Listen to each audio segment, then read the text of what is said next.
Palakpakan natin ang Panginoon ngayong umaga. Praise the Lord.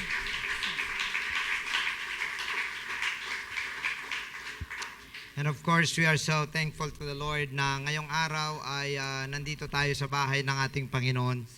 Ito pong pinakamagandang araw sa 7 araw na meron tayo sa isang linggo. Praise the Lord. Sa totoo lang mga kapatid, this one day will declare what you will have this coming week. Isang araw lang to, pero this will determine the success and your victory for the week. Kaya mga kapatid, sa umagang ito, bigyan natin ng pagkakataon ng ating Panginoon, praise the Lord, na mangusap sa ating mga puso. There are times that the Word of God is so hard, so sharp. But you know, the Word of God is like a sword, double-edged sword. You go to the left, you will be hit. You go to the right, you will be hit. Ganon lang yun.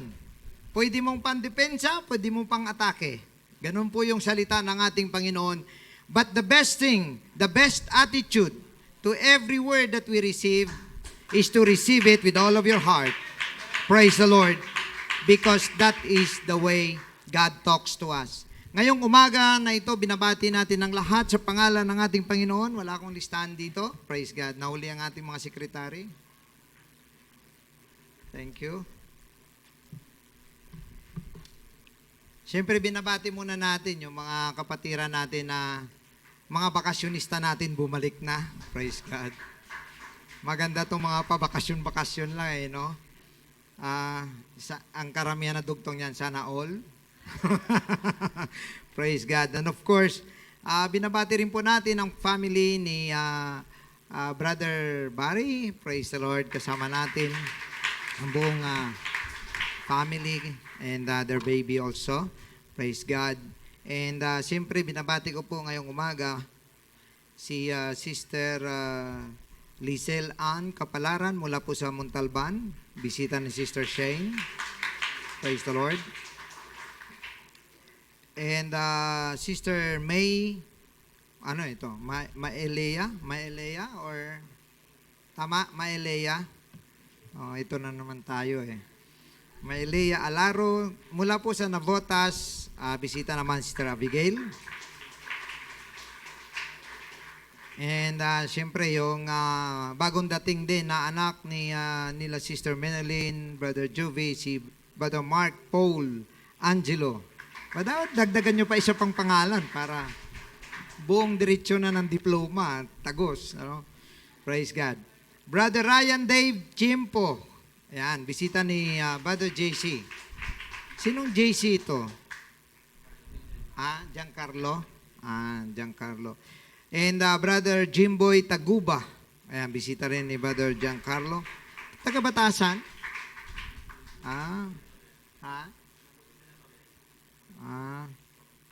Sister Ashley May Regala.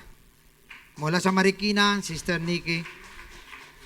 And Sister Rebecca Lobaton mula sa San Mateo. Bisita ni Sister Beth and Sister Charlita Santerva, Blumentritt. Mga bisita ni Sister Beth. And of course, Sister May Masculino. Ayun, kasama natin. Ay, kumusta ka, Sister May? Okay na? Praise God. Medyo hindi natin nakita kasi yung mga post. Anyway, God is good. Praise the Lord. Siya naman ay kapatid ni Brother Mark. And meron ding isang bisita si Brother Mark galing sa Tabaco City. Oy. Sana makaano tayo doon. Brother George Borgat. Praise the Lord. Thank you for coming. You all here in the house of the Lord. And siyempre may mga bisita po tayo sa online po natin, mga taga Isabela po natin, si Sister Carol Mataverde and Sister Sherma Katagatan. Siyempre, binabati rin natin ang lahat ng mga nanonood dyan sa Isabela, lalong-lalo na sa mga nabaptize po natin dyan, kasama ang ating chairwoman dyan, Sister Jane, sa Canyoga Norte, Santo Tomas. And binabati rin po natin ang nanonood sa atin sa Bahrain, Sister Geraldine Fernandez. And sa Hong Kong naman, Sister Marjorie Tiposo, Sister Lenny Paldos, Sister Dana Padol. Yan, sa Hong Kong. Ay, Sister Emeline, dito sa Pilipinas, bibisita pa rin sa Hong Kong. Praise God, matindi itong Sister Emeline na ito. Mukhang hindi na magkasya mga bituin sa ulo nito. Pagdating sa langit, praise God. Palagay ko, Sister Emeline yung pinaka maningning. Yan. Bituing puno ng ningning. Ayun. Dito sa lupa, bituing walang ningning. Sa kanya, bituing puro ningning. Praise God. And siyempre, binabati rin natin, Sister May Oya. Ano na naman ito? Klaro-klaro nyo nga yung pagsusulat nyo. Masupino? Masolino? Ha? Basta yun, ha? Taga Tugigaraw po yan. Sister Nanet Balacanaw, taga Isabela din. Praise the Lord. Lahat yan, bisita ni Sister Emeline. Praise the Lord.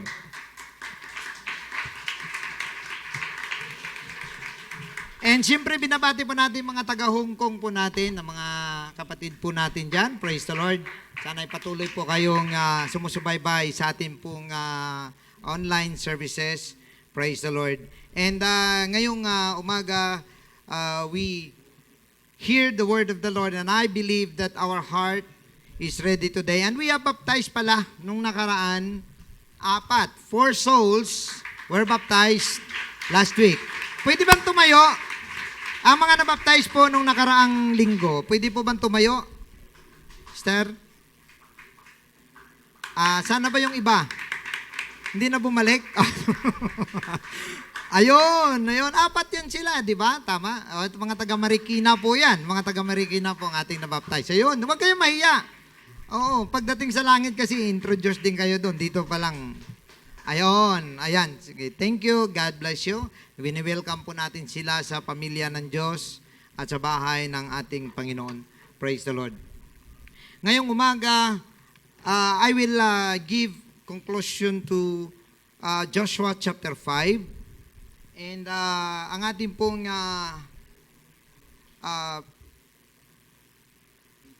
pinapag-aralan ngayon is the book of Joshua. And we all know, brethren, that the book of Joshua is a very informative book. Pagdating po dito sa buhay po natin, very applicable. Applicable po niya sa buhay po natin bilang mga bagong mananampalataya.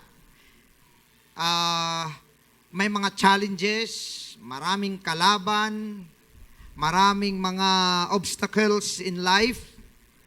And if we can apply this in our life, you know, the Word of God happened in the life of these people.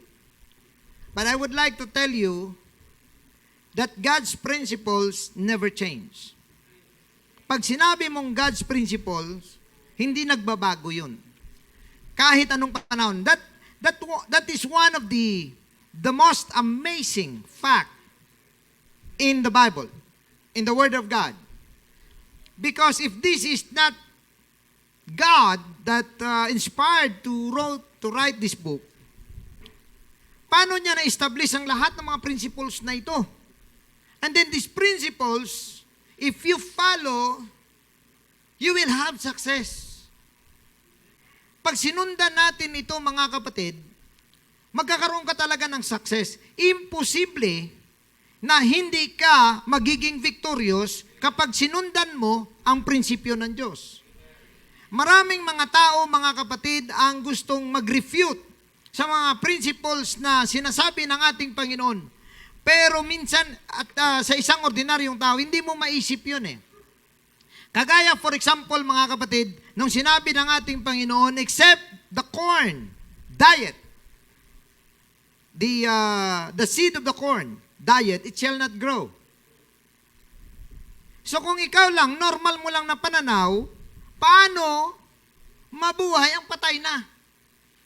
Tama? Pero sa mga nagtatanim dito, sino sa inyo ang nagtanim na sariwa pa ang butil, tinanim nyo na? Di ba wala? Anong ginagawa? Pinapatuyo. Kapag natuyo, kahit kailan mo itanim, pwede. Pero, pagtanim mo, mamamangha ka, umuusbong. Lumalabas ang dahon. So, Diyos lang nakakita ng principle na ganun. Diyos lang nakakita ng ganyang pananaw. Anong ibig sabihin? Ina-apply niya yan sa ating sarili. Hindi niya yon sinabi, ginamit niya itong mga creations niya para maintindihan natin lahat ang plain and simple lessons. Plain and simple. Sinusundan niya, kagaya ng puno. Lagi niyang sinasabi ang comparison sa tao. Now, nung binanggit niya yon mga kapatid, tinutukoy niya, hiniambing niya, ang realidad ay yung butil, pero tinutukoy niya, hinahambing niya sa ating mga sarili, sa ating buhay. For example, itong butil na ito, bakit, paano siya tutubo? Unless mamatay siya. Kagaya sa atin mga kapatid, literally, we don't need to die para lang tumubo. Kung di ang ibig sabihin, mamatay ka sa sarili mo. Kanina, binabanggit ni Pastor Rod ang mga bagay na ito. At yun din ang lesson natin nung last week. Na may mga bagay na dapat patayin mo yun. Or else, you will not grow. Kahit yung mga bad habits. Kahit yung mga wrong attitudes. Mga wrong characters. Wrong values na ating pong natanggap. Values na nga, wrong pa. Diba? Kung sinabing values, tama na dapat yun eh. Pero may mga values kasi nakakala mo tama, pero mali. So, ibig sabihin, wrong values ang natanggap mo. No, ngayon, mga kapatid, tinutukoy ng ating Panginoon, except the corn diet, ibig sabihin, sabi niya nga, if anyone would like to follow me, let him, deny himself. That's death, actually, mga kapatid. Pero hindi literal. No, ngayon, mga minamahal, itong mga principles na ito na ating sinusundan, pag sinundan natin ito, we will have good life. We will have victory. Gusto natin lahat maging victorious, tama? Sino ba sa inyo ditong laging talunan na lang ang gusto mo? Ha? Pag sumali ka sa paligsahan, tapos sinisigawan ka na, bilisan mo. Hindi, ayoko. Gusto ko magpatalo kasi. Di ba? Saan ka makakitang ganun? Lahat yan, halos mandaya pa yan eh. Manalo lang. Tama? So wala sa atin dito ang gustong magiging talunan. Pero mga kapatid, tandaan po ninyo ito, ang success at ang victory may requirements. Tandaan po natin ito. Hindi po ito dahil nasa Panginoon ka, magsa-successful ka. May requirements. Kasi maraming mga tao na sa Panginoon, nawala. Hindi nila sinundan yung tamang prinsipyo. Kahit sa business, may prinsipyo ang Diyos. Naalala ko nga, one time, may isang Jewish businessman na ang kanyang negosyo, laging talo, laging lugi. So nagkonsulta siya sa rabbi, and may sinabihan siya ng isang verse. Ng isang verse. At nung binuksan niya, ang verse na yon ay, hindi ko maalala yung verse, pero yung book, pero yung numero is 10, verse 10. Chapter 10, verse 10. Nung binasa niya, wala naman, hindi naman related. Pero sabi ng rabbi, sa 10 ba na yan, saan napunta? Sa'yo lahat? Ang 10 mo, ibig sabihin, the 100% of what you got, saan napupunta? Sa sarili niya lang napunta. So, na-realize niya, sinabi ng rabbi, baka may nakalimutan ka, dapat 9 lang yung sa'yo. Ang 10, ang pang-10, bigay mo sa Panginoon. So, yun lang pala ang bagay na ang kanyang negosyo nagsastruggle kasi hindi siya nagiging faithful sa ganung mga bagay. That's God's principles. Sinasabi ng ating Panginoon yan. Maging ang sowing and reaping. Ang given it shall be given. Mga principles po yan ng ating Panginoon. Kahit sa Deuteronomy, sinasabi niya, if your heart will not depart from these words, you will eat the good of the land. Kaya mga minamahal, tandaan po ninyo ito, maraming paghihirap ang nadanas ng mundong ito. Dahil ang kanilang iniisip, kaya daw tumataas ang mga products natin at ang mga like mga gulay, mga bigas. Naalala ko mga kapatid, nung ako elementary, ang nagtitinda kami, ang bigas, 1.50 ang kilo. 150, so alam nyo na anong edad ko. 150 ang kilo. Ngayon, 45, di ba? 40, 45. 40 na lang. Bigyan natin ng tawad. 40 na lang. So imagine ka gaano kalayo. No? Sabi nila, dumadami daw yung tao sa mundo. Kaya, dumadami ang demand, so tumaas ang presyo. Mga kapatid, hindi po dumami ang demand. Kasi kung may nabubuhay, may namamatay. Although tumataas ang ating population, pero tandaan po ninyo ito, pag lahat daw ng tao, lagbigyan mo ng 1 square meter. 1 square meter isang metro, patayuin mo sa gitna. Hindi pa tayo makabuo sa Mexico. Hindi pa natin mabuong Mexico. So imagine kang naiwan na lupa. Tapos sabihin nila, sobrang tao? Hindi sobrang tao. Hindi sobrang tao. Alam niyo ba kung anong nangyari? Kulang ang supply. Naging kulang ang supply. Bakit kinulang ang supply? Samantala dapat marami nang nagtatrabaho. Di po ba? Kasi, una, they violated the law of God, the principles of God. Sowing and reaping na principle. For example, ang sabi ng Panginoon, 6 na taon mong tamnan ng iyong lupa, sa pang-7 taon, huwag kang magtanim. Pahingaan mong lupa. O sino ba dito ang sumusunod niyan? Wala ni isa. Pangalawang principle na sinasabi ng ating Panginoon, kung mag-ani ka, yung corner, huwag mong anihin ang corner. Paikutan mo lang. Kasi yung corner na yon para sa mahirap. Pag ang mga mahirap, wala silang lupain, wala silang makain, punta sila doon sa corner, kukunin nila yon, hindi pagnanakaw ang tawag doon. Pero sa gitna sila kumuha, pagnanakaw yon. Pero kung corner lang na iniwan, siyempre hindi sila pwede mauna. Sir, baka pwede mauna, ang corner lang yun sa akin. Hindi pwede. Kailangan, tapusin mo ng pag-ani. God's principle yon. Now ngayon, anong ginagawa ng tao? Imbis na papahinga niya sa pang-7, kasi ganito lang naman yung gawin mo May lupa kang 7 hektarya. Taniman mo lagi, 6 lang. Tama?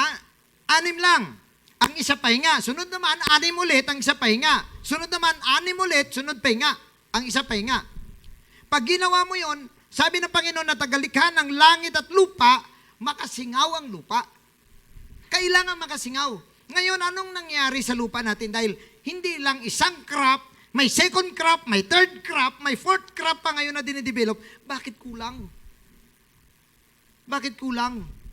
Ngayon, dahil ang lupa naging acidic na, sa sobrang pagtatanim, anong ginagawa? Lagay ka abono, lagay ka chemicals, mas lalong lumala.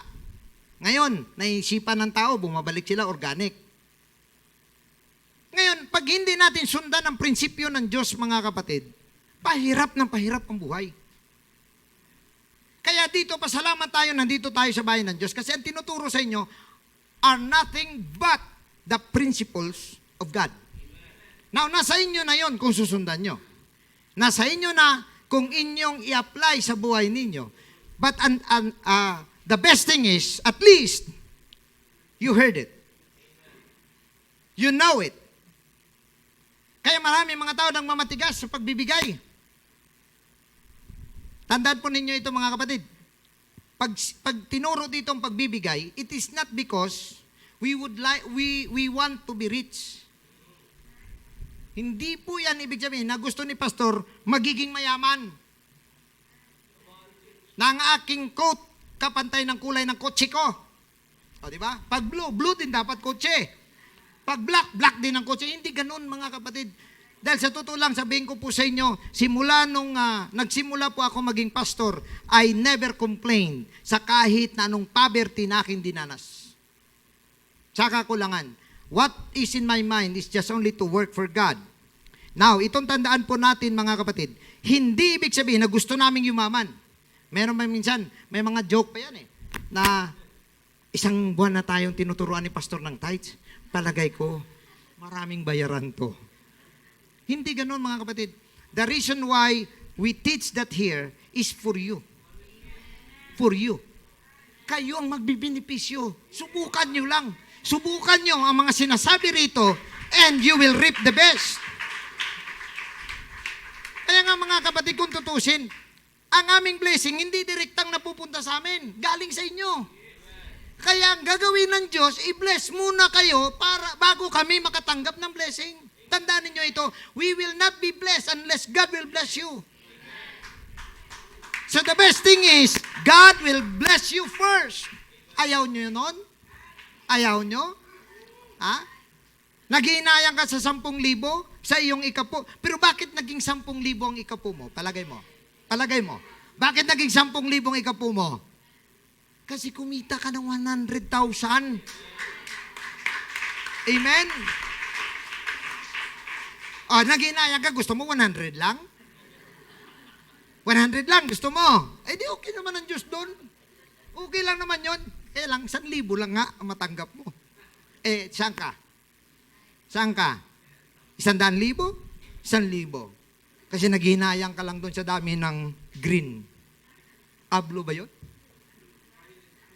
Hindi ko na maano, no? Blue, no? Naghinayang ka. Samantala, kung kumita ka ng 100, 90 na sa sayo.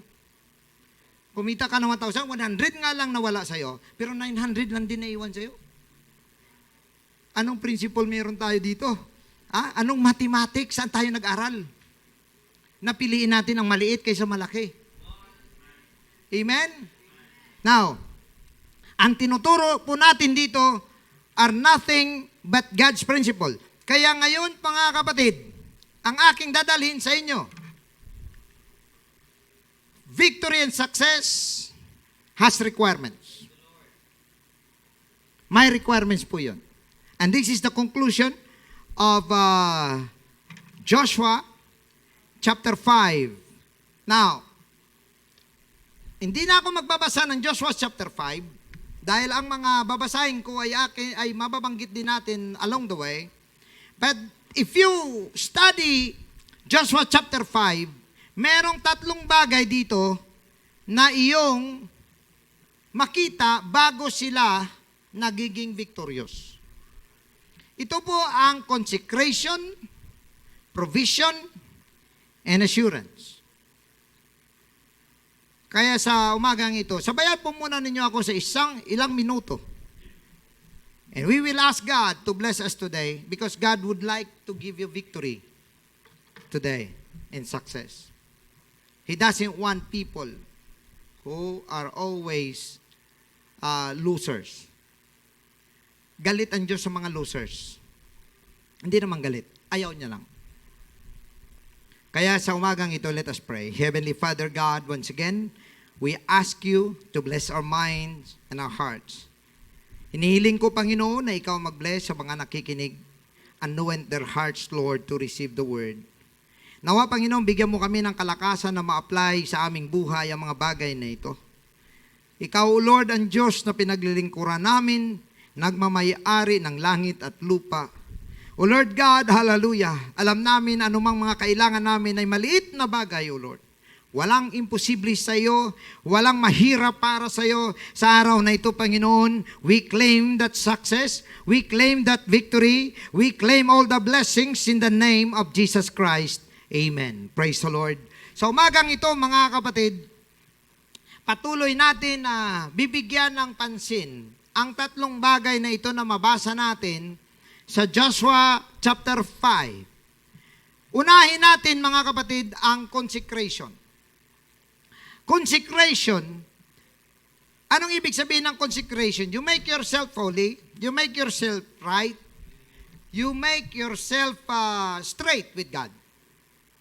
Before anything else, consecration is very important. In fact, mga kapatid, bago pumunta sa gera, ipinagbabawal ng Diyos na ang lalaki ay makipagsiping sa kanyang asawa. Ganon katindi ang consecration na tinatawag. Now, saan natin mabasa? Sabi ng Joshua chapter 5 verse 2, "At the time the Lord said to Joshua, make flint knives and circumcise the sons of Israel a second time." Now, itong circumcision na discuss natin noong nakaraan, but this is all about covenant. Covenant, relationship, commitment. Ibig sabihin, mga kapatid, pag ang isang tao ay hindi siya circumcised at the time, because they were the children of Abraham, and Abraham has the covenant with God by circumcision. Now, kapag hindi ka na circumcised, you are not part of God's covenant. Ngayon, anong nangyari? Dahil galing sila sa Egypt for 40 years, lakad sila ng lakad, hindi po pwede na sila ay ma-circumcise along the way. Alam niyo kung bakit? Kasi kapag na-circumcise isang bata o isang tao, lalo na matanda, mamamagayan sa loob ng ilang araw. So, hindi sila makatravel from time to time. Hindi sila makagawa ng kailangan nilang gawin dahil nga sa naglilipat-lipat sila. Now, itong mga na-circumcised galing sa Egypt, because when they started there, they were circumcised from the very beginning. Hindi na pinayagan ng Diyos na pumunta sa promised land kasi nga wala silang ginawa kundi magreklamo.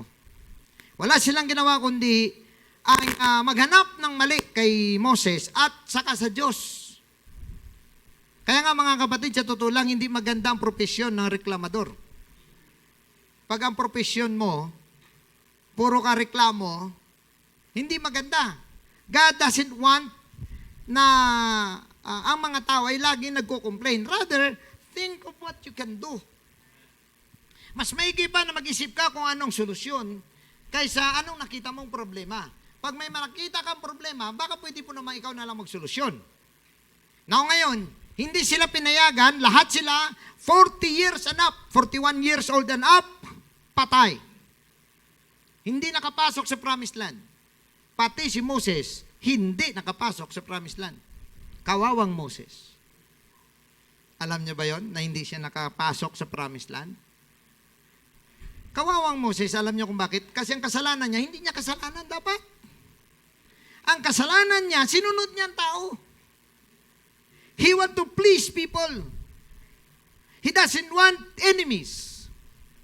Ayaw niya na mapulaan siya ng tao. Ayaw niya na ang mga tao ay may sasabing masama sa kanya. Sinunod niya ang tao. Alam niyo mga kapatid, pag ang preacher natin dito ay lagi na lang matamis, lagi na lang candy, lagi na lang mga kapatid na sweet and flavorful ang mensahe, tandaan po ninyo ito, we are going downwards. Kasi sa totoo lang, the pulpit has nothing to do and has no respect of whatever and whoever we are. This is the word of God and must be preached accordingly. Kailangan siyang ipangaral ayon sa nasusulat at ayon sa aplikasyon. Ngayon, mga kapatid, magpasalamat kayo. Sometimes, sasabihin natin, parang ayoko dyan, parang ang dami nilang sinasabi na bawal, mga ano. Huwag ka mag-isip ng bawal, mga kapatid. Isipin mong binipisyo. Kasi once na sinabi ng Diyos na huwag mong gawin, binipisyo sa iyo yun. Pag sinabi ng Diyos na gawin mo, binipisyo rin sa iyo yun. Kaya kung mag-isip ka na mag-isip na lang ng lagi na lang ng bawal, wala ka nang pupuntahan, punta ka doon sa mga Church of the Rockers pala. Church of the Rockers. Kita rin nyo may mga churches ngayon, pinalabnaw nila ng gusto. Anong nangyari? Dito sa pulpit, okay lang, naka-short ako. Oh, wow. Okay lang naka-short ako?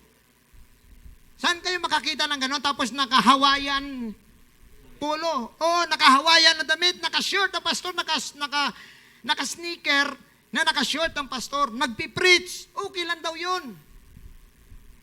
Kasi hindi naman daw panlabas ang tinitingnan ng Diyos, ang panloob naman. Hindi nag-aaral ito. Kasi mga kapatid, ang panlabas mo, epekto ng loob. Kaya ka ganyan kasi may problemang loob mo. Ngayon, mga drummers nila, mga gitarista, puro mga mahaba ang buhok. Saan ka nakakita ng ganon, mga kapatid? Samantala sabi ng mga Panginoon, it is a shame for a man to have a long hair.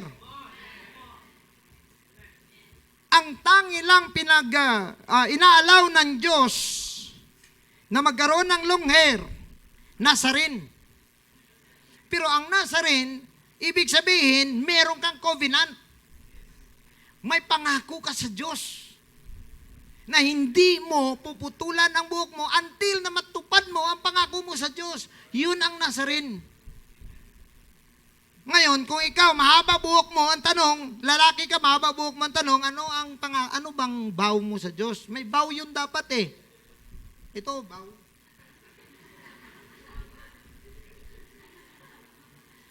Diba? Pwede ba yung ganon? Sa totoo lang, we do not judge people. But the point is, if you are representing God, represent God properly. Sabi ng Bible, hindi ka po pwedeng ganun ka pa rin sa mundo. Pagdating mo dito sa Panginoon, ganun ka pa rin. Mayroong pagbabago dapat. Kasi anong silbi ng pagkakaroon mo ng Diyos na wala naman palang pagbabago? Anyway, the same naman pala. Ba't ka pa lumipat? Ha? Ba't pa tayo napunta sa Panginoon samantalang okay naman palang buhay natin sa kabila? No, ngayon mga kapatid, tandaan po natin ito na ang ating Panginoon, maging si Moses, hindi nakalampas. Kapag pinakinggan niyan tao, kung ang isipin namin mga kapatid, hindi kayo ma-offend. Darating ang araw, mga kapatid, posible dumami tayo. Posible kailangan natin lagyan ng mga patungan dyan para makapatong kayo dyan. Pero mga kapatid, ano bang purpose natin? Papunta ng langit o padamihan sa lupa? Pwede naman tayo dumami na tama. Amen? Pwede tayong dumami. Tama ang ating prinsipyo. Praise God. Sa totoo lang mga kapatid, maraming mga nag-iisip na okay lang daw na kukunti. Sa akin, hindi ako naniniwala na kailangan kunti. Pero ang aking paniniwala, dapat tama. It doesn't matter kunti o marami, basta tama. Kasi anong gawin natin to kung ilang libo tayo dito, tapos mag-claim ako, we have 3 million all over the Philippines. And then ni isa walang mapunta sa langit. Ang trabaho ng pastor is to tell you the word of God. Lahat ng propeta, kinastigo nila. Sa Bible. Si Isaiah, alam niyo ba kung anong kinamatay ni Isaiah? Sabi nga there were prophets that they sown us under. Anong ibig sabihin? Hinati nila ng lagari. Alain mo yun? Mga minamahal, pasalamat tayo sa isang church or preachers na hindi natatakot na mawala kayo. Kung di ang kanyang kinakatakutan, mapunta kayo sa impyerno. Kasi kung mawala kayo, it's your choice. Pero mga kapatid, ang pinakamaganda habang nandito kayo, tama ang inyong pananaw sa buhay. Tama ang direksyon na inyong sinusundan. Praise God. Kaya nga si Moses, kawawa. Naawa ko kay Moses. Matinding preparation ng tao. Alam nyo ba kung sa doctorate lang? Kung ang doctorate ay 2 taon matapos na makagraduate ka at maging masteral ka, 40 years yung nag-aaral sa Egypt. So sabihin na lang natin, nag-graduate siya 20 years old. Tapos tuloy-tuloy pang pag-aaral niya, every 2 years, every 4 years. Nakasampu na siya mga kapatid, na doctorate. Kalahin mo yon? Ngayon, akala niya pwede na siya magiging redeemer. So, niligtas niya ang nag-iisang Hudyo, nag-iisang Hebrew, na nakikipag-away sa kapwa, sinasaktan pala ng Egyptian. Alam nyo ba na alam na ni Moses, nung maliit pa lang siya, na may papel siya para iligtas ang Israel? Kasi ang nagturo sa kanya, nanay niya. Yung kanina binabanggit ni Pastor Rod. Di ba, pinano na lang siya sa ilog. Kasi it is God's will na dapat mapunta siya doon kasi maliligo yung prinsesa. At makikita siya ng prinsesa, kaya inadapt siya ng prinsesa. Ganda ng kwento, no? Inadapt siya ng prinsesa at naging prinsipe siya. O, di ba ang ganda? Oh. Pero hindi siya nandoon para magparangya ng buhay. Nandun siya para iligtas niya ang Israel. Unfortunately, nagkamali ng timing. Posible, hindi naman mali ang timing sa kanya, pero sa Diyos, tama sa panahon. Alam niyo kung bakit? Kasi kulang ang training. Hindi sapat ang knowledge. Hindi sapat ang nalalaman mo. Kailangan maranasan mong lahat ng kapigatian sa buhay. Kaya kung mayroong mga mahirap na bagay sa buhay mo, magpasalamat ka sa Diyos dahil yan ang magpapatibay sa iyo sa paglilingkod sa Diyos. Anong nangyari? Napunta siya doon sa kay Jethro. At si Jethro may anak. Napangasawa niya ang anak ni Jethro. Pero anong trabaho niya? Nagpastol ng mga tupa at kambing sa bundok ng Sinai. Imagine ka, training pa lang, nandun na siya sa actual place. Matinding OJT niya. Kaya palakad-lakad siya doon. No? Yung doon siya nakipag-usap sa Diyos, nadaanan niya na dati, kaya nga doon nga siya tinawag ng Diyos. Naglumiyab yung yung burning bush, and then kinausap siya ng Panginoon. Sabi ng Panginoon, tanggalin mong sapatos mo dahil ang lugar na kinatatayuan mo is a holy place. Paano naging holy ang isang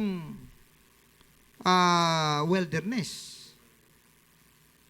Alam niyo ba kung paano naging holy ang isang bagay? Bush? Paano maging holy ang bush? Ano yung holy bush? Di ba? Paano naging holy? Because the presence of God is there. This place can be a disco house. Pwede ito maging disco house. Pwede ito magiging bilyaran or sugalan. Walang pagkakaibang building. Doon sa Solomon Islands, nakita ninyong post ni Brother Sio ba yun? George Sio. Na-convert nilang may-ari ng kabaret, ng beer house. 2 weeks later, nag-decide ang may-ari ng beer house, isara ang beer house at gawing simbahan. Praise God. That makes the place holy. That makes the place holy. That is why, sasabihin man natin, wala tayong alam, hindi tayo nakatapos, wala tayong kurso, wala tayong talino, wala tayong magandang itsura. Huwag mong sabihin ganun. Because the moment that God will reside in your heart, you become holy. Your place is the temple of God. Because the Holy Ghost is in you. That makes you holy. And that makes this place holy kung dito ay nagsasayawan tayo para sa presensya ng Diyos. Naramdaman mo ang Holy Ghost. Naramdaman mo ang paghawak ng ating Panginoon sa buhay mo. This place is a holy ground. Praise God. Kaya nga mga kapatid, si Moses, ang dami ng kanyang training, pero anong nangyari? Bandang huli, tawag sa kanya is the meekest man on earth. Paano mo tinawag na meekest? Maawain ang ibig sabihin. Meekest. Maawain. So naawa siya sa tao. Minsan naalala ko, nagkaroon ng time sa church na naawa ako sa tao. That was in Cubao. Kasi ang hirap na ng buhay. Dumating kasi yung panahon na yun na parang parang may recession, parang may financial setback po lahat. Naramdaman ko, ang hirap talaga. Parang naisip ko, parang hindi naman siguro maganda na magbigay pa yung tao kasi nga wala na silang makain. Alam nyo ba na yun ang pinaka naging mahirap na taon sa buhay ng church? Yun din. Kasi nga mga kapatid, naawa ka sa tao eh. Sa totoo lang ang awa na yun, mali. Parang nanay at tatay lang din. Naawa ka sa mga anak mo, hindi mo sila tinuruan, mali din. Tama? No, ngayon, napuna ko, hindi pala tama yon. Nung tinuro natin ang tamang prinsipyo ng Diyos ng blessing, umangat ang church. Gumawa ang Diyos ng paraan na mabuhay ang bawat isa at mag-successful. So mga kapatid, hindi maganda na dahil naawa tayo sa tao, we will break the principle of God. Ang pinakamaganda rito is na turuan siya na sundin niya. No, ngayon, anong nangyari? Una, yung tubig, ihampas. Sabi ng Panginoon, kausapin mo ang bato. Ang una pala, hatawin mo ng minsan ang bato. Pero hintayin mo muna ako, sabi ng Diyos. Hintayin mo ako, dadaan ako, pagkatapos hatawin mo ang bato. Ang mga tao gutom na gutom. Tapos ang Diyos hindi pa dumating. Hindi pa dumaan ang Panginoon. Akala nyo, late ang Diyos? Hindi siya late. May mga pagkakataon sinusubukan niya talaga saan hanggang ang buhay mo, ang puso mo. Minsan, akalay mo, Lord, mamamatay na kami. Ano na lang ang kalagayan namin? Pwede ba ipadala mo na mga blessing? Hindi, mga kapatid, nalilate ang Diyos. Kaya nadidelay ang mga bagay dahil may mga dahilan yun. Hindi dumaan ang Panginoon. Ang mga tao kukuha na ng bato. Hinataw ni Moses ang bato, hindi nabiyak. Wala, hindi kasi dumaan ang Diyos. Anong power? Pero itong matindi, hinampas niya ulit. Nabasag ang bato, ang tubig lumabas, ang lahat ng mga tao sumayaw. Ay, Moses, idol talaga kita, Moses. Ang galing-galing mo, gwapo-gwapo mo, Moses. Sa lahat ng tao dito, ikaw ang pinakapugi. Anong nangyari? Sa mata ng tao, pugi siya. Sa mata ng Diyos, dido siya. Sabi ng Diyos kay Moses, Moses, halika nga. Bakit mo ako pinahiya sa mga tao? Alam mo yun?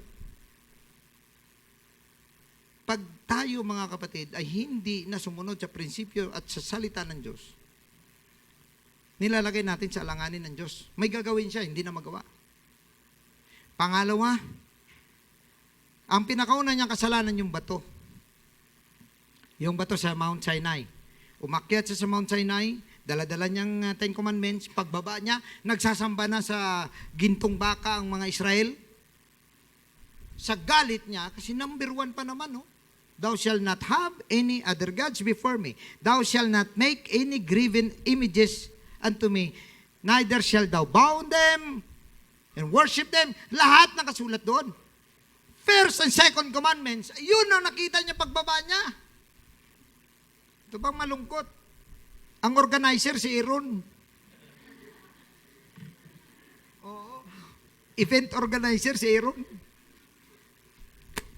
Sa galit ni Moses, sa kanyang zealousness, hindi jealousness, zealousness. Ibig sabihin, yung kanyang alab sa Diyos. Akalay mo, kagagaling niya lang? Kaharap niya sa Diyos? Siyempre, ang mukha ni Moses, sabi nga nagsashine. Pababa siya, nakita niya, gintong baka. Ang ginawa niya, hinampas niya ngayon ang bato doon sa baka. Nabasag. Nung nabasag, ang ginawa niya, kinuha niya ang baka na ginto, dinikdik niya, pinainom sa lahat na nagsamba. Yung ginawa niya. Ay kung nandun tayo, hanapin na lang natin yung pupo. Lahat ng pupo doon, ginto. Doon talaga literal. Di ba? May expression tayo.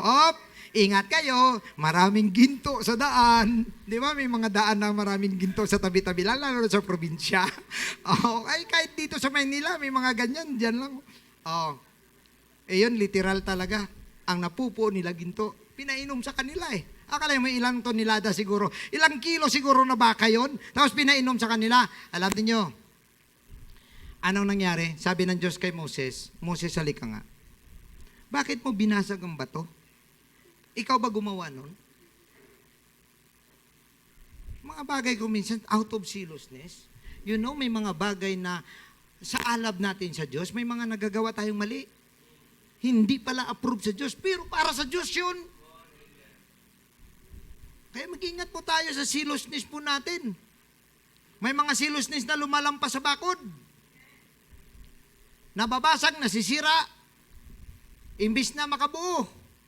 Oo, sabi ng Diyos, dahil binasag mo yan, akyat ka uli. Akalay mo yun, nakatapos na siya ng 40 days and 40 nights na walang kain, walang tubig, walang inom. Pinabalik ulit. Tayo nga, naka 3 days lang, ayaw nang umulit. O, sino ba sa inyo naka 3 days dito? O, naka 3 days ba kayo ng fasting? No food, no water? O. Ang tatay nga ni brother Jan, parang hindi na mapakali. Isang araw pa lang. Akala ko ang haba ng fasting ni brother Jan. Tapos pagdating namin doon sa Bulacan, sabi ng tatay niya, ano ba naman yung anak ko? Hindi to maganda. Hindi kumakain. Akala ko, 3 araw na hindi kumakain. Yung pala, fasting lang na regular, yung tanghali lang na wala umaga, tanghali lang. Oh, hindi na nga mapakali. O kinausap namin, pinaliwanag. Sabi niya, yun ang gusto ko mapaliwanagan lang ako. Yung bata kasi na to, hindi naman nagsasabi. Nagagalit pa. Oh, Brother Jan, huwag kang magalit pagka inano ka ng magulang mo, ha? Oh.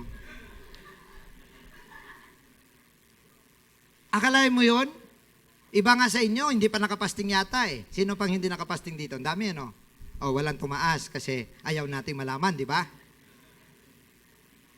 Iyon 40 days, 40 nights, walang kain-kain. Ngayon, akala niya okay na, o, dahil may ginawa siya, o balik. Another 40 days, 40 nights. Itong matindi.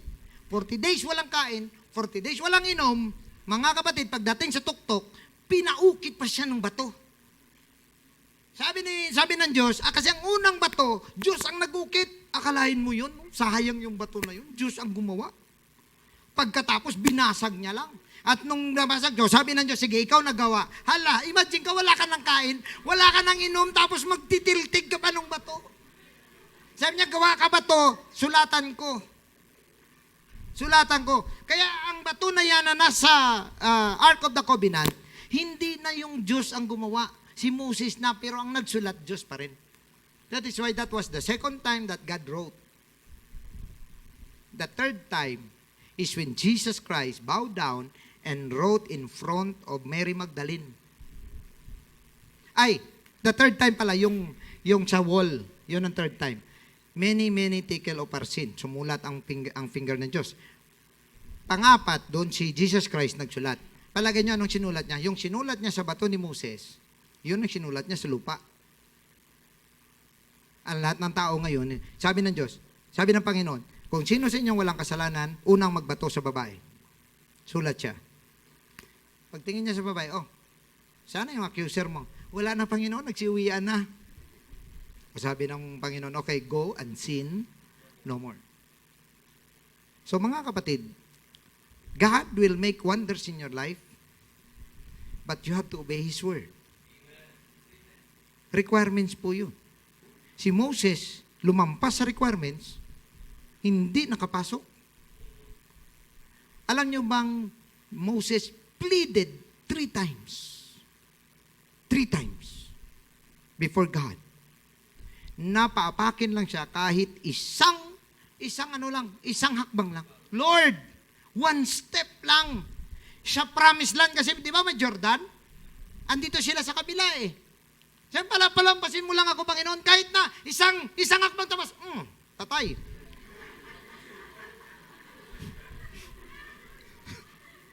Okay na kay Moses yun. Hindi na kailangan na makasayaw-sayaw pa siya doon. Hindi na, Lord, isang hakbang lang. Patay. Saluhin yun. Di ba? Pero hindi pinagbigyan. Imagine ka, ginamit siya ng Diyos. Pero hindi siya napagbigyan. Kaya lang sabi ng Panginoon, para fair naman sa'yo, dadalhin kita sa taas ng bundok ni Nebo, and then, ipakita ko sa'yo ang lupain. So pinakita sa kanya, hindi na siya nakababa. Ayon kay Jude, sa aklat ni Jude, ang katawan ni Moses, pinag-agawan ni Lucifer at saka ni Michael the Archangel. Alam niyo kung bakit? Kasi kung makuha ng dyablo yung katawan ni Moses, pwede niyang iposes. Diyos ang tingin ng Israel kay Moses eh. Matindi. Diyos, mga kalay mo, sabi mismo ng Diyos, I make you God before Israel.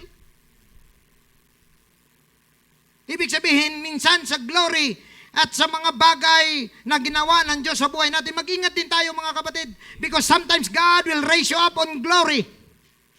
But your heart must be anchored properly in God's foundation. Kasi kapag lumampas ka na mga kapatid, minsan ang glory tumataas. Pero yung humbleness mo, nawawala.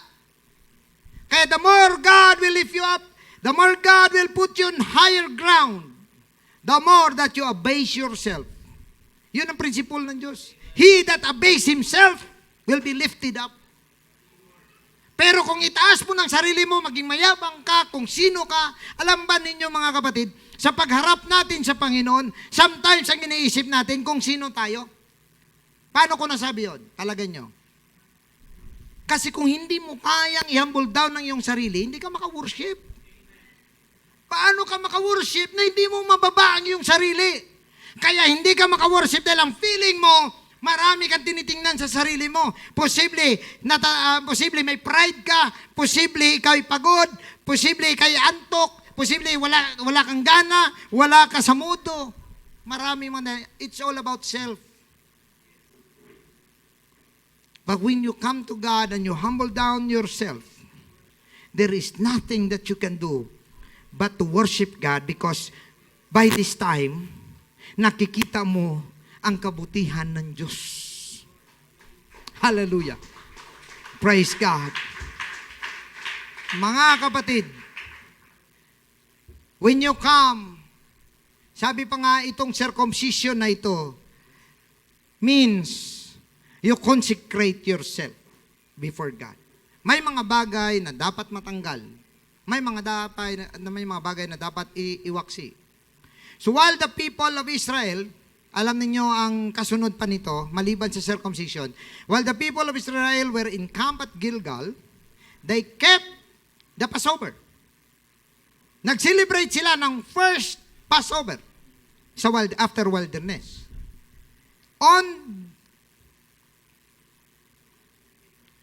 Hindi ko makita.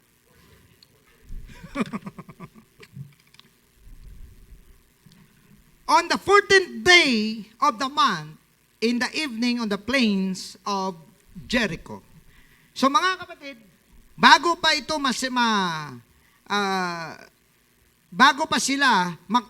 nila makonquer ang Jericho, doon mismo sa harap ng Jericho, nag-Passover sila.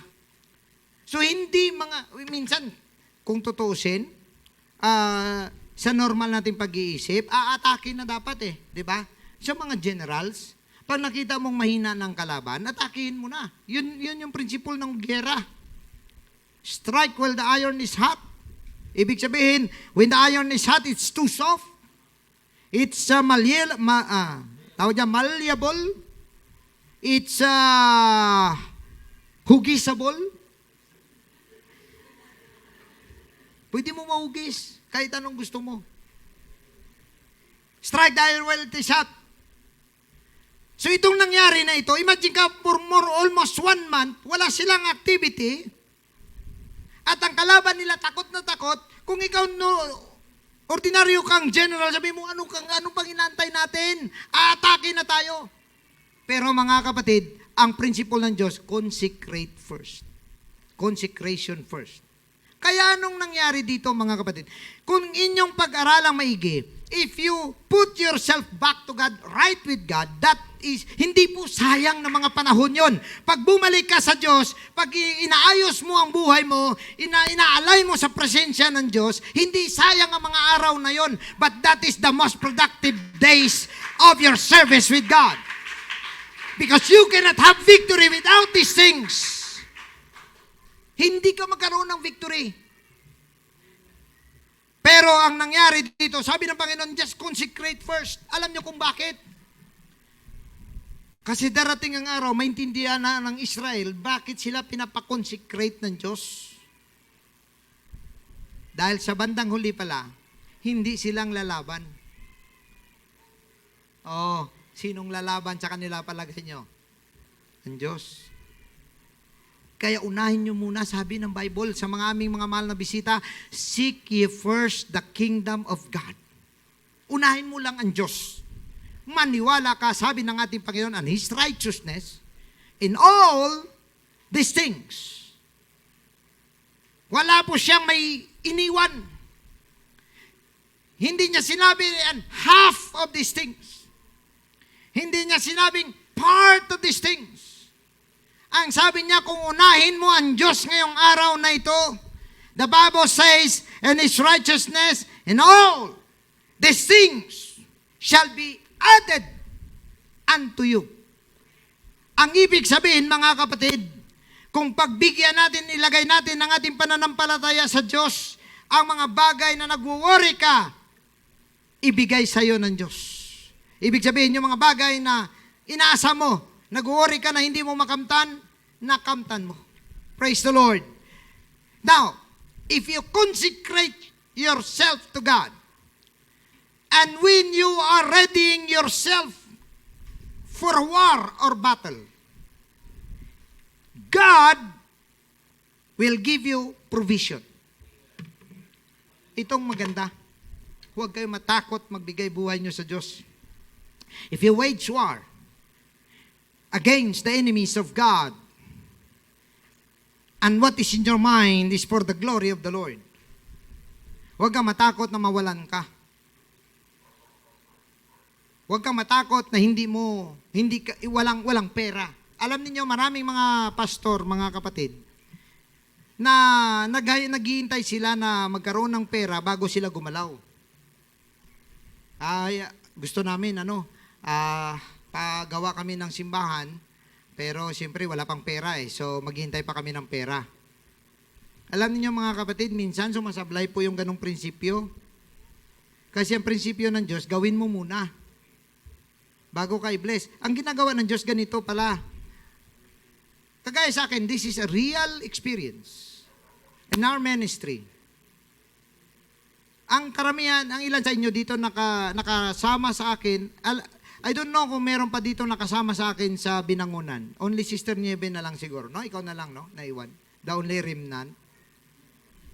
Galing sa Binangonan pa sa Rizal, papunta sa Mandaluyong. Alam ni Sister Beth yan, doon sa may Martinez, yung mga squatters dyan sa katabi dyan, kunti pa lang yan noon. Oh, dyan, nakasubo kami yan. And then, mula dyan, napunta kami sa San Juan. Mula San Juan, napunta kami sa Cubao. Mula sa Cubao, napunta kami rito. Pero mga kapatid, itong aking natutunan, kung may bagay ka na dapat gawin sa Diyos, gawin mo lang. May pera o sa wala, simulan mo lang. Pero dapat nakahanda ka kung may tutulong o wala. Huwag kang mapikon kung wala. Mas lalo kang walang magawa. Ako pagka naisip ko ang isang project, alam kong dapat gawin para sa Panginoon, nakaready ako. Kung ako lang, mag-isa o hindi. That is why, kahit sa aking sarili, ang ginagawa ko is to learn things. Dinidevelop ko ang skills ko pag karpintero, mason, welder. Dinidevelop ko kasi baka walang may tutulong. Pag magsimula ka na project, walang matutulong, tapos sasabihin mo lang, anong sasabihin mo ngayon? Naglalagari ka, tapos sabihin mo, naglalagari na ako, mga kapatid. Nagsisiminto na ako rito, mga kapatid. Hindi na. But itong natutunan ko, once you start something for God, God will send somebody to help you. Then, hindi lang yan. God will send somebody to finance you. Nung magsimula sa Cubao, tagpi-tagpi ang simbahan, ba't nang uli naka-aircon din naman? After a year. Alam niyo ba kung sinong ginamit ng Diyos para magpa-aircon ng simbahan at magpatapos ng simbahan sa Cubao? Yung madam na nagbigay sa akin ng sapatos nung last Sunday na binanggit ko. Oh, nagbigay sa akin ng relo. Ayan pa, di ba? Yun siya. Hanggang ngayon, imagine ka, 2006, 2007, until now, ilang years na? 15 years. 15 years pero nag-iisip pa rin siya kung paano makatulong. In fact, gusto nga sana nila magbisita sa church natin kasi gusto nila makita kung ano ng improvement eh. Pero mga kapatid, ito ang principle. Ang Diyos mangungusap sa isang tao. Dito sa church natin, marami na ditong tithes giver na malalaki. Wala na. Kung isipin ko lang yung mga ganong mga bagay, mga kapatid, tapos hindi ko na, kumbaga parang, ang tawag dyan, ili-ili. Alam niyo ba yon? Ili-ili. Yung, ayaw mo kasi siyang umiyak. Ili-ili, tulog anay, wala diri, iyong nanay. Di ba? Gusto mo siyang hindi umiyak. So, bababa ka sa standard mo. Pero hindi ko ginawa yon. Sa akin, kahit malaki ang tithes mo, kung pinapaalis ka na rin ng Diyos, wala na akong magawa. Anong nangyari? Ito, mga kapatid, nung nagsialisa na ang mga ibang nagtatights, nagpadala ang Diyos, ang ginawa niya, yung mga tao sa loob, na-bless niya. Na-bless niya ng sobra. Alam niyo kung anong nangyari? Hindi naghirap ang church. Maniwala kayo siya, hindi nung pandemic, nagdoble ang income ng church. Hindi mo maintindihan saan galing yun, wala nang ang trabaho mga tao eh. Imagine ka ilang pamilya noon ang umalis. Noong mga panahon na yon, ang lalaki ng mga tithes kasi malalaki, magagandang kanilang mga kita. O nung umalis sila, parang kung isipin mo lang ang pera, sabi mo, naku, paano ng church? Marami pa kaming bayaran. May Meralco, may MWA, may Manila. May telepono, may lahat na lang. May binabayaran ka pang tao dito, may sinusuplayan ka pang tao nakatira rito. Kung yun lang isipin mo. Pero hindi ako nag-iisip ng ganun. You know why? You have to put your trust in God.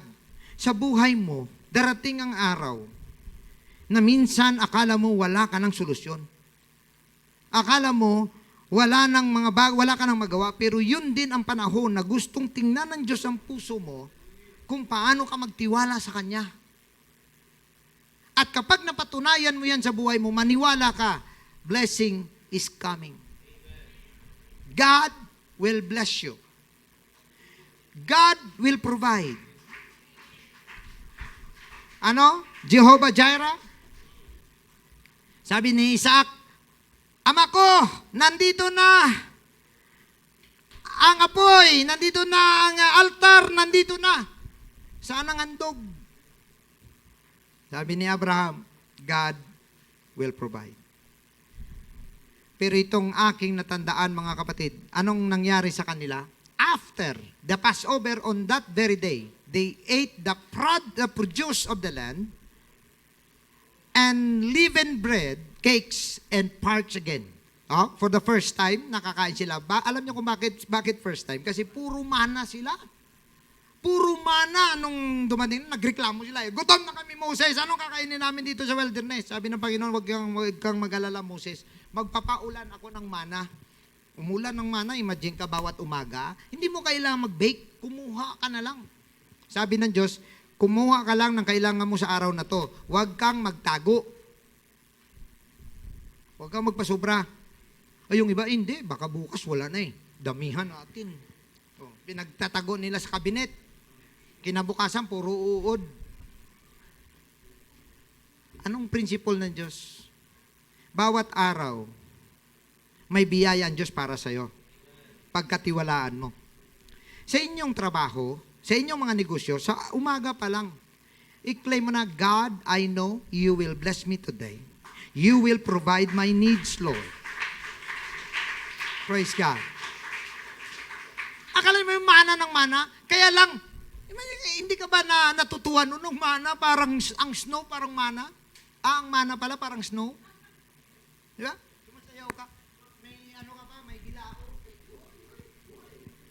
Di ba? Tapos kain ka lang ng kain, wala ka problema. Imagine ka, kumpleto sa vitamina yon galing sa Diyos eh. Oh. Pero hindi pa sila nakontento. Habang, sabi pa ng Bible habang puno ng mana ang kanilang bibig, sabi nila kay Moses, Moses, wala bang panulak? puro lang mana mo kay wala bang kanin mo sa kanin naman. Puno na ang bibig nila, nagdidemand pa. Pero naawa pa rin ng Diyos. Ang ginawa ng Panginoon, yung mga quail, ano ba yung quail? Pugo. Ang mga pugo nauhulog lang ng kusa, galing sa hindi ko alam kung fried na yon or hindi ko alam kung natanggalan na ng mga balahibo yon. Dress pugo. Di akalain mo yon, sa salo ka lang ng pugo. Pagkatapos, niluluto nila simple ang pugo kasi alangan namang hilaw ang kainin nila, di po ba? Kumakain sila po, puno yung bibig nila ng pugo. Wala bang ibang pagkain? Nakakaumay mo, puro na lang mana, puro lang pugo. Yun yung sinasabi minsan pag bigyan mo yung tao, magre-reklamo pa Pero, dumating sila, pagtawid nila, tumigil ang mana. Nung pagtigil ng mana, yun din ang time na pinakain sila ng Diyos ng mga produkto at mga pagkain na galing mismo sa Kanaan. Makita ninyo, walang gap. Walang gap na nagutom sila. Nung wala silang may makuha, nagpaulan ng Diyos nang galing sa kanyang provision. Pero nung tinapos na ng Diyos, mayroon naman ang lupa na ibinigay sa kanya. Lahat ng kailangan nila nasundan. Praise God! So don't worry, because when you wage war for God, He will provide. Take note, and there was no longer manna for the people of Israel, but they ate of the fruit of the land of Canaan that year. Praise the Lord. And lastly, dito po ako magko-conclude. Assurance. Kasi si Joshua, nung siya nakatulog, take note andyan siya sa harap ng Jericho, sa lugar mismo ng Jericho, sa lupain ng Jericho. Nakatayo si Joshua, nagpakita ang anghel. Ang sabi niya, he lifted up his eyes and looked, and behold, a man was standing before him with his drawn sword, by espada, nakaganon. In his hand, and Joshua went to him and said, "Are you for us or for our adversaries?" Nakita niyang anghel na kaganyan, sabi ni Joshua, kakampi ka ba o kalaban? Ang sabi ng anghel, "No, but I am the commander of the army of the Lord." Now I have come. And Joshua fell on his face to the earth and worshipped and said to him, "What does my Lord say to his servant?" Nagpatira pa siya, tinanong niya, ano ba ang gustong sabihin ng Diyos sa akin? Praise the Lord. And the commander of the Lord's army said to Joshua, "Take off your sandals from your feet, for the place you are standing is holy." Again, this happens, what happens to Moses, happens to Joshua. Pero mga kapatid, napunan nyo ba, nandun siya sa lugar ng Jericho na sinumpa na ng Diyos ang lugar at kanila nang lilipulin. Lilipulin nila, ibibigay ng Diyos ang Jericho sa kanila. But, ang tawag ng Diyos sa lugar na yon, it is a holy ground. That is why, sinasabi ko sa inyo, it doesn't matter who you are. It doesn't matter what you are.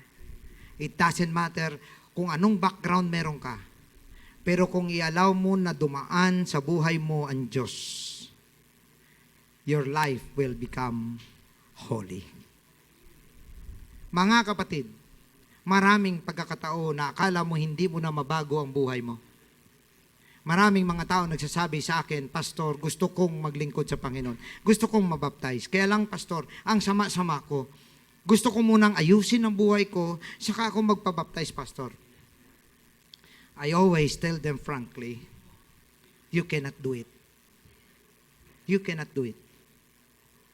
Darating lang ang Panginoon, hindi ka mabaptize. Alam mo kung bakit? Kasi kahit anong gawin mo, baguhin mo ang buhay mo, paulit-ulit. Sino lang ang makatulong sa'yo para maayos ang buhay mo? Panginoon lang. Ang mga kakayahan natin nasa, kumbaga mga kapatid, nandun lang tayo sa puntos na unang araw, pangalawang araw, okay. Pero after several days, bumabalik yan. Kaya mga kapatid, the more ng feeling mo, napakarumi mo, the more ng feeling mo ay napaka makasalanan mo, yun ang mga panahon na gusto ng Diyos. Baguhin mo ang iyong paningin at pumunta ka sa Diyos. Hallelujah. Turn 180 degree from where you are right now back to God. Yun ang gusto ng ating Panginoon. Bakit? Ang sabi ng Panginoon, I did not come here for the righteous, I came here for the sinners to repent.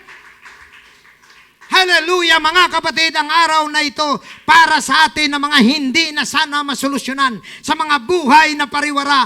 Hallelujah, kailangan maramdaman mo muna na pagod ka sa buhay mo.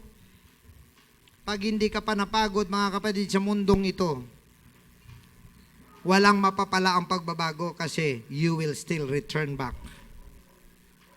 Ngayon, mga kapatid, hallelujah, God's principles of success and victory is still the same even for us. Yun ang nangyari. To win the battle and receive the blessings, we must first consecrate our lives. Principle number 1. Anong sabi ng 1 Peter chapter 1? So then, have your minds ready for action. Keep alert and set your hope completely on the blessing that will be given you when Jesus Christ is revealed. Anong sabi rito? Be obedient and do not allow your lives to be shaped by those desires you had when you were still ignorant. Alam nyo ba ang tao sa mundo, tawag ng Diyos ignorant? Alam nyo ba kung anong ignorant? Hindi po yan innocent. Magkaibang innocent, magkaibang ignorant. Ang innocent, wala talagang alam. Ang ignorant, may alam siya. Ini-ignore niya.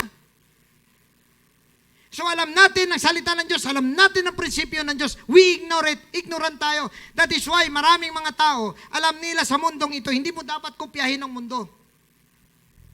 Mga kapatid, kung anong uso sa mundo, huwag na po nating gayahin.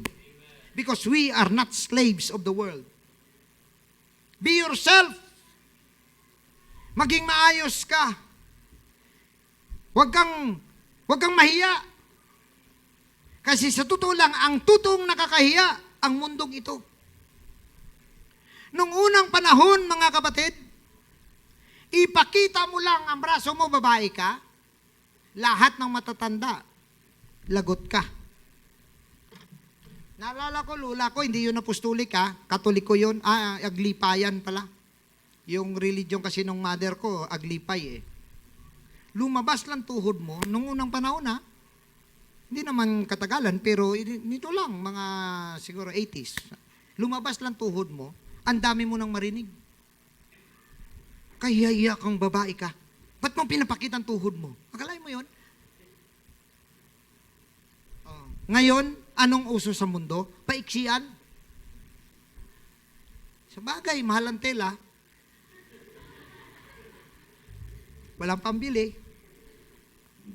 Di kung magkasya lang naman sa isang dangkal, why not? Di ba? Ang masama, isang dangkal na lang, may slit pa. Alam niyo anong principle sasabihin lang? Hindi, buhay ko to eh. Ako to eh. Anong pakialam nyo? Totoo yun. Kaya lang huwag ka na sanang mandamay. Kasi ang mga lalaki nakakita sa'yo, dinidemonyo. Amen? Tumutubong sungay, unti-unti, nakakita ka. Kung gusto mo maganyan, pasok ka lang sa kwarto, walang problema. Gusto mo, maghubo ka pa dyan. Pasok ka sa kwarto, huwag ka lang damay. Kasi yan, anghel unang-una yan, ang isip. Anghel. Maya-maya, demonyo na yan. Magsusuot ka ng maiksi. Kitang-kita na yung mga biceps. Biceps ba tawag? Ano ba tawag dito? Dito sa lalaki. Abs ito. Oo. Kahit pa paano may alam naman ako.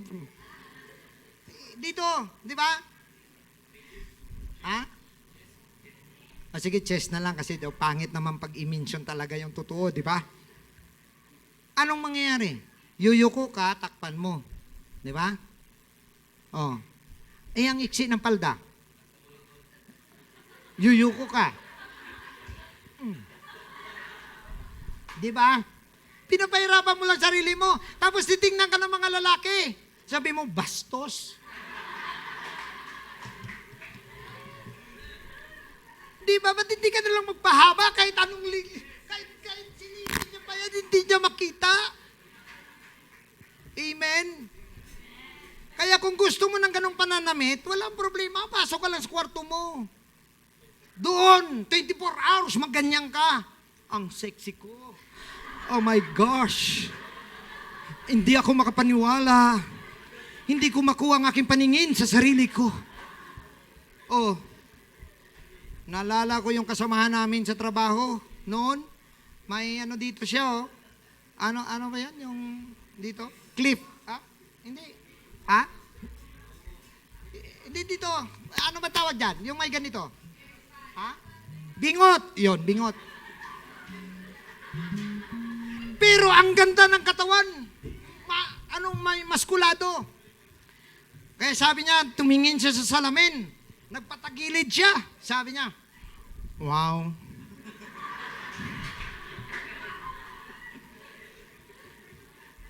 Talo si Arnold Schwarzenegger. Umiba siya ng pwesto. Wow. Talo si Sylvester Stallone. Humarap siya sa salamin. My God! Panginoon, mangin ganito.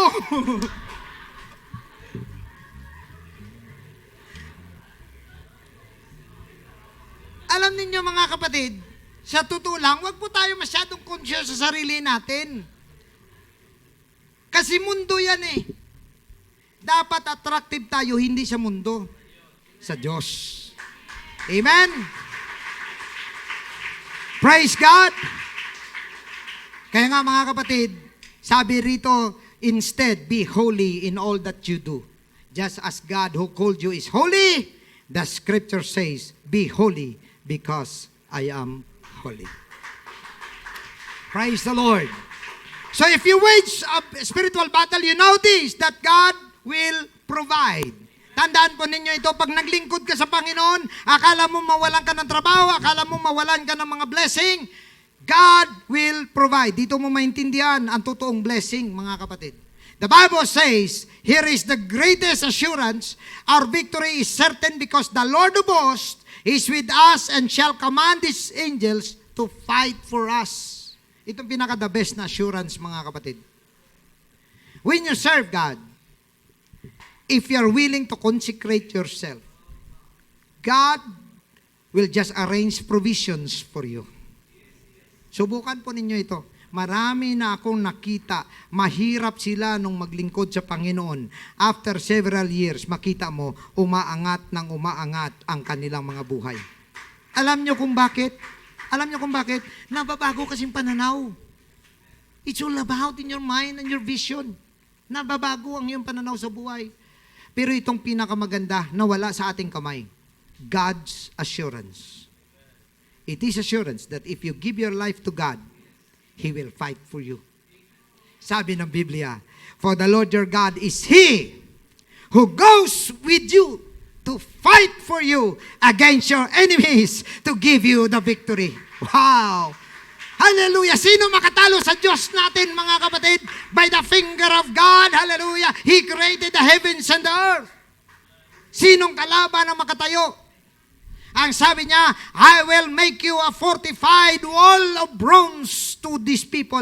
Ibig sabihin, sabi niya, para kayong mga pader ng tanso sa harap ng mga taong ito. They'll fight against you, but they won't prevail against you, for I am with you to save you and deliver you.